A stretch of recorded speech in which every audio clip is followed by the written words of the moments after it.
Hello everyone. Today I am going to discuss about forms of plagiarism, and these are my personal information. Origin of the word plagiarism. So, according to Merriam-Webster dictionary, the word plagiarize or plagiarism comes from the Latin word plagiarius. It means kidnapper, and the word derived from the original Latin word plaga, which is a kind of net used by hunters to catch games. The word extended its meaning in Latin to include a person who stole the word rather than the children of another. And when this word came into the English, entered into the English, we find that in a form of plagiaria, it kept its original meaning, that is kidnapping only. Now, what is plagiarism? So here I have taken some definitions of plagiarism from various websites and a book.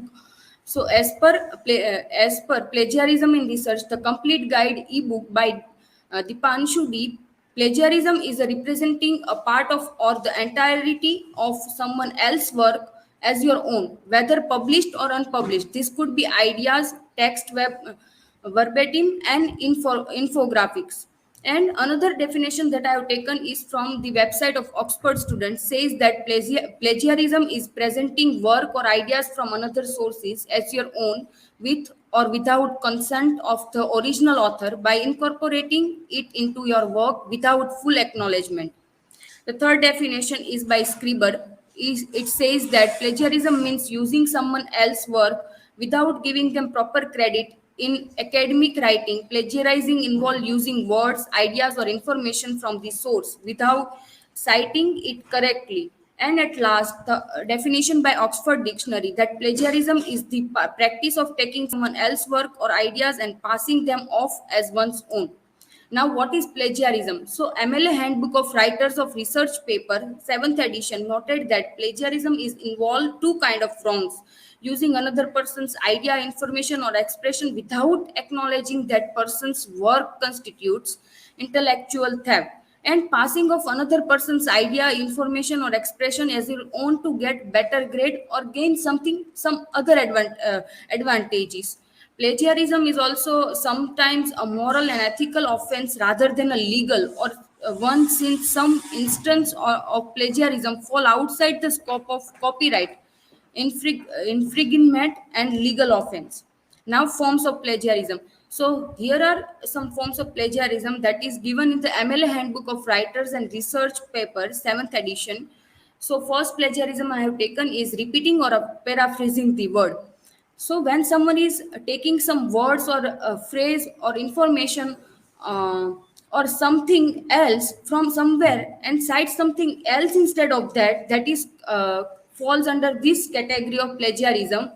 As it is mentioned in MLA Handbook for Writers and Research paper, 7th edition, this kind of plagiarism happens when without citing them, or one is repeating or paraphrasing the word or sentence that are already used by someone. For example, if the original source is this, that is someone is taking reference from Dickens' poem that appears on a page number 625 of an essay by Wendy Martin in the book Columbia Literary History, the history of the United States. But when it is citing something with the problematic way, someone is citing that just Emily Dickinson firmly believed that. So it is called plagiarism, because the person is taking reference from the book of Wendy Martin, but citing but referring only Emily Dickinson. But if we do it without plagiarism, it should be the as Wendy Martin has suggested. Emily Dickinson firmly believed that. So this kind of plagiarism, this way we can avoid plagiarism. Second thing is taking a particularly apt phrase. So when someone is using particular phrase that is invented by another author, or we can say the word from somewhere and not mentioning that person, it goes plagiarism. For example, someone is using the word lingua culture from the works of Michel Agar, that is in Understanding the Culture of Conversation, New York, Morrow, 1994 to 60. But it is they are writing that at the intersection of language and culture lies the concept that we might call lingua culture. For example, it means it is not mentioning Michel Agar and only using the word that is given by him or invented by him. So it is cause plagiarism. But without plagiarism we can write it at like this: at the intersection of language and culture lies a concept that Michel Agar has told. So the name of that person who invented that word, it is very important to use here, called lingua culture. And now here I have put one chart that is given in the plagiarism in research, the complete guide ebook, that is showing the percentage of plagiarism that which is at the higher level and which is at the lower level. So at the top we find paraphrasing is the most common forms of plagiarism happening around us, and the lesser is verbatim, is 59%. Now the third one is global or complete plagiarism. For example, someone is taking some author's work entirely, or taking everything in their work and without and not even mentioning that person or that author. It is called global or complete plagiarism.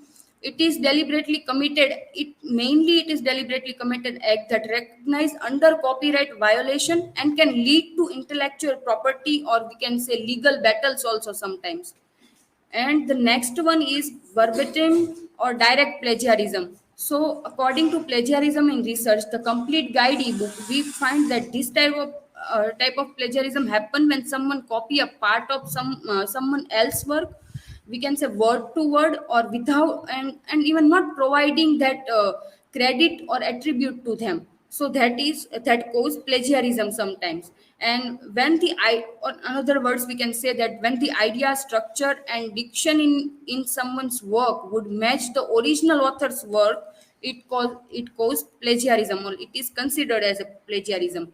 Even if you were not changed the few words, even if someone is changing few words, or we can say position of sentences from here to there, it only considered as a plagiarism only, it remain as a plagiarism. And to avoid this kind of plagiarism, one should use quotation marks, or we can say in-text citations, or we can say use the name of original source or the author, to avoid this kind of plagiarism. The fifth one that I have taken is source-based plagiarism. So it is mentioned in the guide ebook, the complete guide ebook of plagiarism in research, that this type of plagiarism happen when we can say someone trying to mislead or disguise the natural source of their work. For example, someone is taking something or some papers or some information from somewhere, but and also cite something, but when the reviewer try to reach that site, the sites are leading somewhere else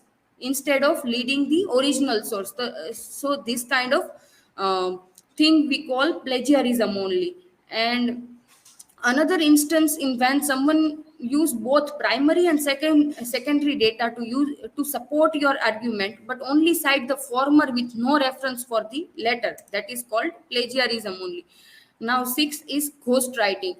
So this kind of plagiarism happen when we can say one person is pay someone else or some research scholar to write, edit, or we can say to proofreading for her or his work, or not doing by his or herself, but taking credit to them, and give work to do someone else. That kind of plagiarism is called ghostwriting. Ghostwriting is an act of using acknowledged person's assistant to complete a paper. And we can, if we take a reference from the plagiarism in research, the complete guide ebook, we find that this kind of plagiarism raises serious questions about the academic capabilities of an author.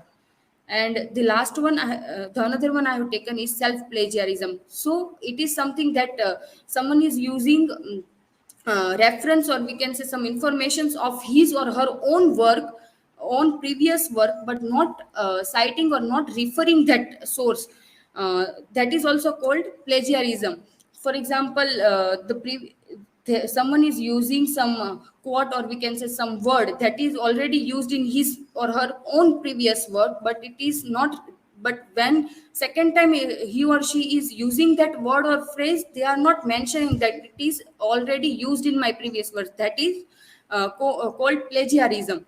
And the main reason that why self plagiarism is fallacy is because you are trying to claim credit for something that you have already received credit for. So for that purpose, this kind of plagiarism is very important. And the last form of plagiarism is accidental plagiarism. So this kind of plagiarism happens sometimes inadvertently. So we find that sometimes because of the unconsciously we miss to use the some we can say quotations or in-text citations or something, that is also called plagiarism. And by doing we can say by doing proofreading, we can one can easily avoid this kind of plagiarism.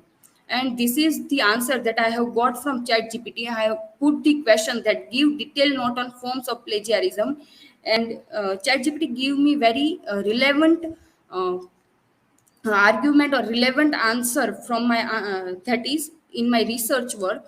He give it give me some points that copy and paste plagiarism, self plagiarism, paraphrasing plagiarism, plagiarism, verbatim plagiarism, or idea plagiarism, or image plagiarism. But when I have analyzed this all the things, we find that it is very shallow kind of information that it give. Like it is not giving me providing me examples.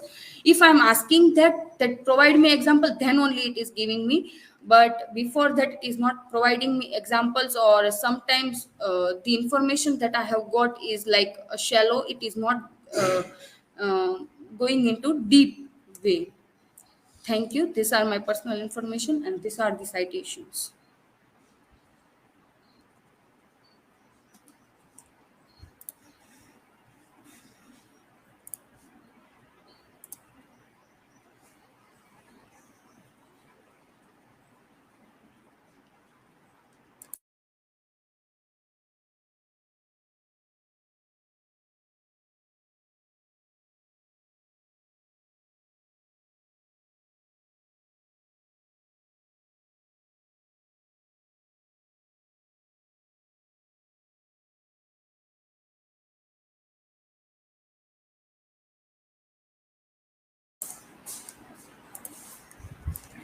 Okay, so verbatim